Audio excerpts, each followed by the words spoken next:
Smile smile. జై జగన్నాథ జై జగన్నాథ జై జగన్నాథ వాసుదేవ వాసుదేవ.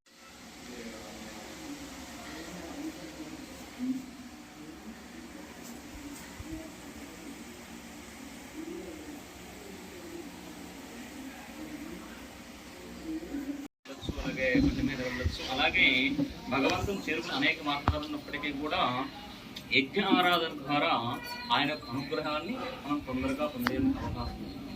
చాలా మంది కర్మాలను వస్తుంది, మనం చేస్తున్నంతా కూడా మస్ అయిపోతుందండి. నర్సంగా మనం తాగుని ఇవన్నీ కూడా వెయిట్ చేస్తున్నారు. ముందుకు పని లేదు, ఏం లేదు, అనవసరంగా చేస్తారంటే మనం.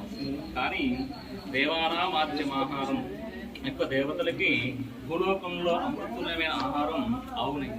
ఆ యొక్క ఆవు నెయ్యితో ఆ యొక్క దేవతకి ప్రీతికమైన ద్రవ్యాన్ని కనుక మనం అగ్నిహోత్రుల్లో కనుక మనం సమర్పించినట్లయితే ఆ యొక్క అగ్నిహోత్రుడు వారి అమృత రూపంలో తీసుకెళ్తారు. అనుమానం వస్తుంది, ఇక్కడే మసే అయిపోతుంది, అమృతంగా ఎలా వెళ్తుందని చెప్పి అనుమానం వస్తుంది.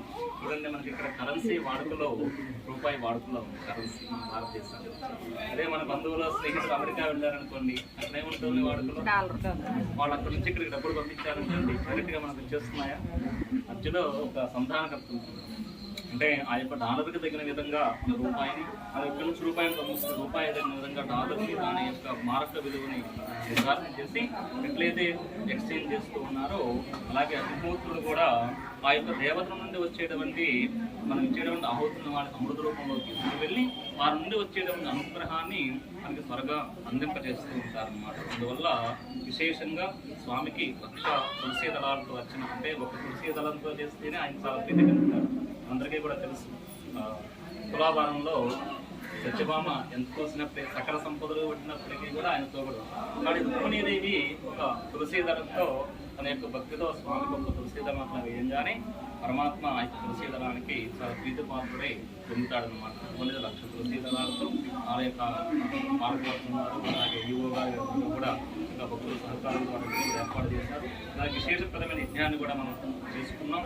మంచి మేధస్సు కలగాలన్నా, యశస్సు కలగాలన్నా, కీర్తి రావాలన్నా, ఐశ్వర్యం కలగాలన్నా, ఆరోగ్యం కలగాలన్నా ఇవన్నీ కూడా యజ్ఞ ఆరాధన చేయడం ద్వారా మనం వస్తాయిగా.